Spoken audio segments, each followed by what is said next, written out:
Hey guys, so I just got back from a well needed break. It had been more than a year since I had taken a week or two break from the game. I had been keeping up with it for over a year and getting pretty fed up with it for obvious reasons. I think we can all understand that. And it's always been something that's been said like, oh, just take a break, you'll come back and you'll feel fine and all that stuff. And there's like some merit to that, right? This break that I took was great. It was amazing. My best friend came down to visit. It was my mother's birthday too, so we had fun with that, and just I had a lot of fun not playing the game. However, coming back, I had missed it. I had wanted to play, but when you come back, your break didn't change anything.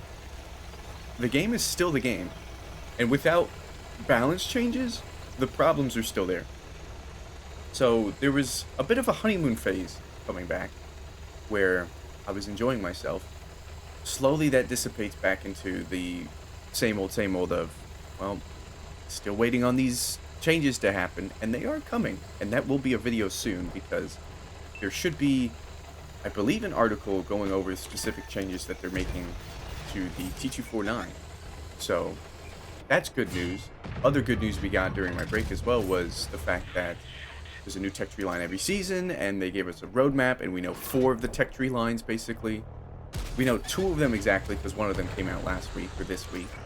And then we know the next one, because it's the Chinese heavy tanks. And then the next 2, well, we know it's Japanese Cold War tanks, and we can guess it's the American Yos. So, that's cool. Balance changes for the T249 are fantastic to hear, and I'm very happy to see that they open up Super Test. They're talking about how that's going into super testing right now. I have applied. We'll see if I get in. That was a nice shot on the machine. Caught him while he's crossing. In this game, by the way, we're already at 2,000 damage, and we've just moved into one position.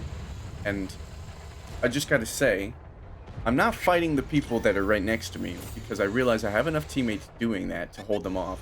And they're making a big push through the middle of the map. So let's, instead of fighting these guys and ignoring everyone else, let's actually, shoot these guys down and hopefully stop them from making this aggressive play. Because what would I do if I just helped us sit there and trade shots with the people down the one line while we're getting flanked, right?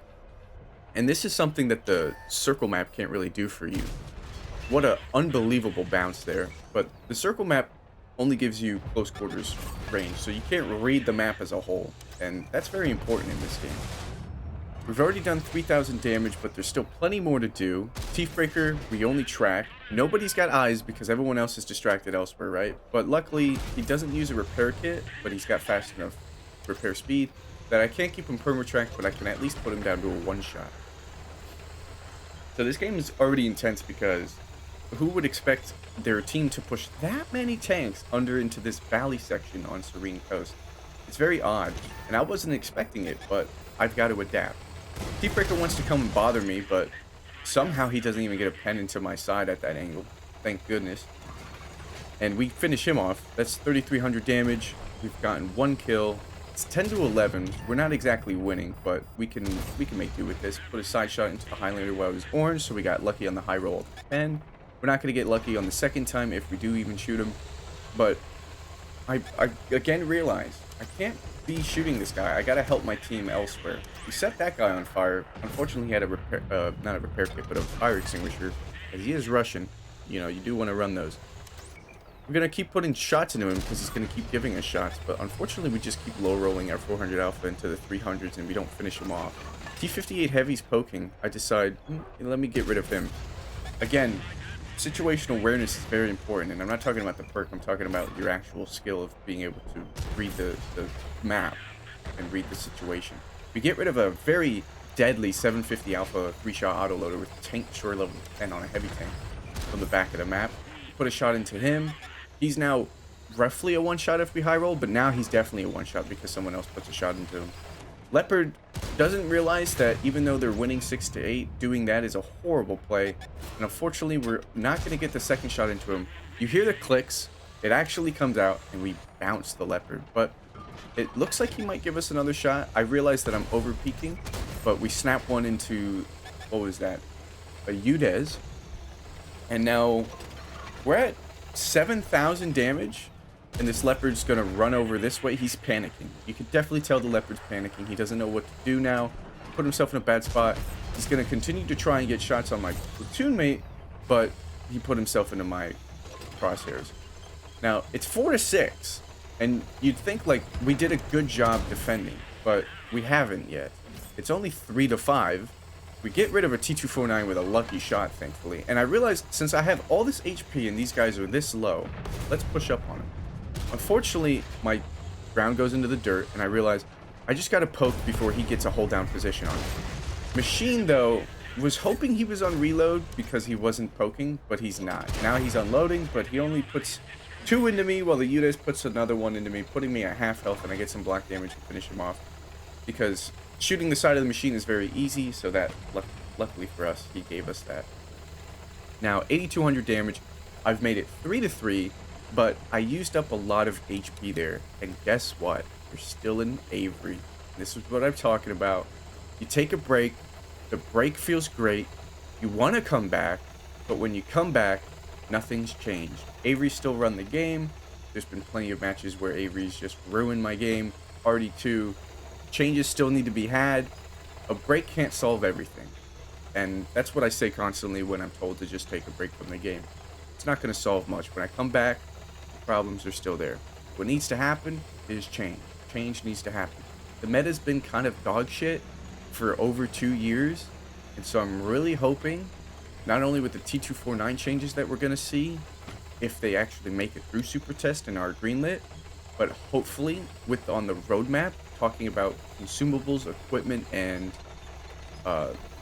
commander skill changes, we see a shakeup in the meta for the better, but it would still take specific tank rebalances to solve every issue, really.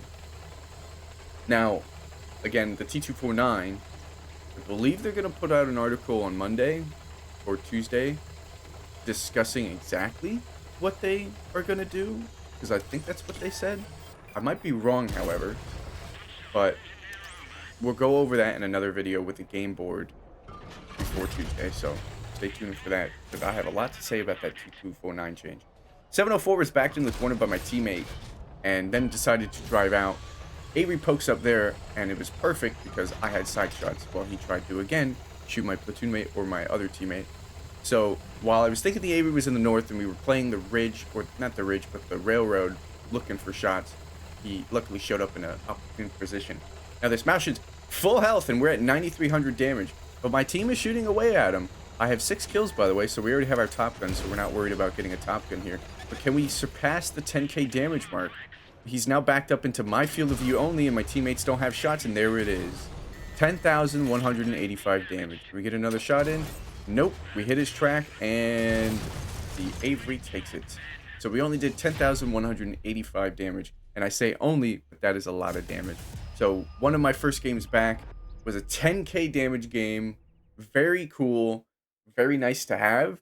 I was very ecstatic about this, and it made me want to keep playing, but the Averys just kept coming. This was a pretty good game about reading the map and realizing your enemies making mistakes. So farm, basically, right? When they do that, you can't just panic. You can't focus on what's right next to you. Read the map, shoot where opportune. We were really dumping out rounds. Like every time we had a round loaded, we put out another round into somebody. T58 Heavy thought he was slick, sniping in the back. We got rid of him.